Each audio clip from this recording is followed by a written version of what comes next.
ಹಗರಣಕ್ಕೆ ಸಂಬಂಧಿಸಿದಂತೆ ಸಂಪೂರ್ಣ ವಿಫಲವಾಗಿದ್ದೀವಿ ಅಂತ ಹೇಳ್ಬಿಟ್ಟು ಕೇಂದ್ರ ನರೇಂದ್ರ ಮೋದಿ ಸರ್ಕಾರ ಒಪ್ಪಿಕೊಂಡು ಇವತ್ತು ಕೇಂದ್ರ ಶಿಕ್ಷಣ ಸಚಿವರು ಏನಿದ್ದಾರೆ ಅವರ ರಾಜೀನಾಮೆಯನ್ನು ಜುಲೈ 25ನೇ ತಾರೀಕು ಕೊಡಿಸ್ಕೊಂಡಿದ್ದಾರೆ.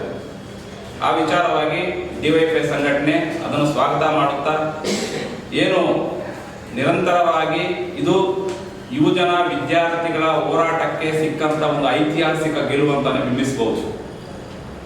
ಏನು ನೀಟ್ ಹಗರಣಕ್ಕೆ ಸಂಬಂಧಿಸಿದಂತೆ ಜುಲೈ ಇಂದಿನ ತಿಂಗಳು ಮೇ ತಿಂಗಳಲ್ಲಿ 22 ಲಕ್ಷ ವಿದ್ಯಾರ್ಥಿಗಳು ಪರೀಕ್ಷೆಯನ್ನು ಬರೀತಾರೆ. ಪರೀಕ್ಷೆ ಬರೆದಾಗ ಮೇ 3ನೇ ತಾರೀಕು ನೀಟ್ ಕ್ವಶನ್ ಪೇಪರ್ ಲೀಕ್ ಆಗತ್ತೆ. ಲೀಕ್ ಆದಾಗ ಆ ಲೀಕ್ ಆಗಿರೋದನ್ನು ಮನನೊಂದು 24 ಜನ ವಿದ್ಯಾರ್ಥಿಗಳು ಮನಸ್ಸಿಗೆ ನೋವಾಗಿ ಮನನೊಂದು ಆತ್ಮಹತ್ಯೆ ಮಾಡಿಕೊಂಡಿದ್ದಾರೆ. ಈ ವಿಚಾರವನ್ನು ತೆಗೆದುಕೊಂಡು ಸಿಜೆಪಿ ಪಕ್ಷ ಮತ್ತೆ ಡಿವೈಎಫ್ಐ, ಎಸ್ಎಫ್ಐ, ಎಎಎಸ್ಎಫ್ ಮತ್ತೆ ಎಎಸ್ಯು ವಿದ್ಯಾರ್ಥಿ ಸಂಘಟನೆಗಳೇನಿದೆ ಈ ವಿದ್ಯಾರ್ಥಿ ಸಂಘಟನೆಗಳು ಎಲ್ಲಾ ವಿದ್ಯಾರ್ಥಿಗಳನ್ನು ಒಗ್ಗೂಡಿಸಿಕೊಂಡು ಜಂತರ್ ಮಂತರ್ನಲ್ಲಿ ಸುಮಾರು 30 ದಿನಗಳಿಂದ ಹೋರಾಟ ಮಾಡ್ತಾ ಇತ್ತು.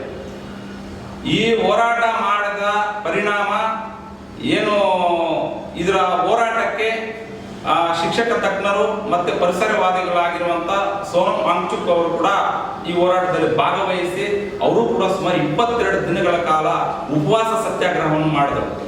ಈಡೇರಿಸದೇ ಇದ್ದರೆ ವಿದ್ಯಾರ್ಥಿಗಳ ಮೇಲೆ ದಾಖಲೆಗಳನ್ನು ತೆಗೆದಿರಾ, NTA ರದ್ದುಗೊಳಿಸಲಿಲ್ಲ ಅಂತಂದ್ರೆ ಮತ್ತೆ ನಾವು ವಿದ್ಯಾರ್ಥಿಗಳೆಲ್ಲ ಬೀದಿಗಿಳಿದು ಹೋರಾಟ ಮಾಡಕ್ಕೆ ನಾವು ಮುಂದಾಗ್ತೀವಿ, ನಿಮ್ಗೆ ಎಚ್ಚರಿಕೆ ಕೊಡ್ತಾ ಇದ್ದೀವಿ. ನೀವು ವಿದ್ಯಾರ್ಥಿ ಯುವಜನರ ಪರ ಅಂತ ಹೇಳ್ಬಿಟ್ಟು ಬಂದಿದ್ದು, ನೀವು ಅಲ್ಲಿ ವಿದ್ಯಾರ್ಥಿಗಳ ಮೇಲೆ ಲಾಠಿ ಚಾರ್ಜ್ ಮಾಡಿಸಿದ್ದು ಬರೀ ಪೊಲೀಸರವರಿಂದ ಮಾತ್ರ ಅಲ್ಲ, ನಿಮ್ಗೆ ನೆನಪಿರಲಿ, ಅದ್ರ ಮೇಲೂ ತನಿಖೆ ಆಗಬೇಕು.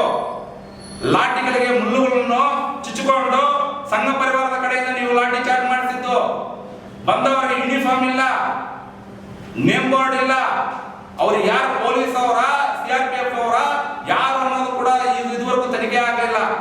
ಅದು ಕೂಡ ನಮ್ಮ ಬೇಡಿಕೆ ಇದೆ. ನಮ್ಮ ವಿದ್ಯಾರ್ಥಿಗಳ ಮೇಲೆ ಯಾರು ಲಾಠಿ ಚಾರ್ಜ್ ಮಾಡಿರೋ ಅನ್ನೋದು ಕೂಡ ನಮ್ಮ ಬೇಡಿಕೆ ಇದೆ. ನಮ್ಗೆ ಗೊತ್ತು, ನಿಮ್ಮ ಬಿಜೆಪಿಯ ಸಂಘ ಪರಿವಾರದವರಿಂದ ನೀವು ಲಾಠಿ ಚಾರ್ಜ್ ಮಾಡಿಸಿರೋದು ಅಂತ ಗೊತ್ತು ನಮಗೆ. ಇಡೀ ದೇಶಕ್ಕೆ, ಯುವಜನರಿಗೆ, ಇಡೀ ಜನತೆ ಎಲ್ಲ ನೋಡ್ತಾ ಇದ್ದಾರೆ ನಿಮ್ಮ ಸರ್ಕಾರ ಯಾವ ಮಟ್ಟದಲ್ಲಿ ಹೋಗ್ತಾ ಇದೆ ಅಂತ. ನೀವು ಸರ್ಕಾರ ಯಾವ ಮಟ್ಟದಲ್ಲಿ ನಡೆಸ್ತಾ ಇದ್ದಾರೆ ಅನ್ನೋದು ಕೂಡ ನೋಡ್ತಾ ಇದೆ. ನೀವು ಅಚ್ಚೇದಿನ್ ಅದು ಇದು ಅಂತ ಹೇಳ್ಬಿಟ್ಟು ನೀವು ನಾನು ಹಂಗ್ ಮಾಡ್ಬಿಡ್ತೀನಿ ಹಿಂಗ್ ಮಾಡ್ಬಿಡ್ತೀನಿ ಅಂತ ಅಧಿಕಾರಕ್ಕೆ ಬಂದವರು ನೀವು ಏನೂ ಮಾಡಲಿಲ್ಲ. ಶಿಕ್ಷಣದ ಖಾಸಗೀಕರಣ ಮಾಡಕ್ ಕೊಡ್ತಾ ಇದ್ದೀರಾ ನೀವೆಲ್ಲ ಕೂಡ. ಈ ಶಿಕ್ಷಣದ ಖಾಸಗೀಕರಣ ಮಾಡೋ ಒಂದು ಉದ್ದೇಶನೇ ಈ ನೀಟ್ ಪೇಪರ್ ಲೀಕ್ ಆಗಿರುವಂತದನ್ನು ಕೂಡ ಎಲ್ಲ ಯುವಜನ ವಿದ್ಯಾರ್ಥಿ ಎಲ್ಲ ಪೋಷಕರಿಗೂ ಗೊತ್ತು.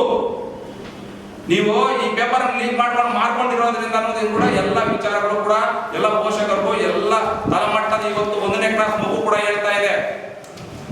ಜಂತರ್ ಮಂತರ್ನಲ್ಲಿ ಹೋರಾಟ ಮಾಡಿರೋದು ಏನಕ್ಕೆ ಹೋರಾಟ ಮಾಡಿದ್ರು ಅಂತ ಎಲ್ಲರಿಗೂ ಗೊತ್ತಾಗ್ತಾ ಇದೆ. ನೀವು ಅನ್ಕೋಬಹುದು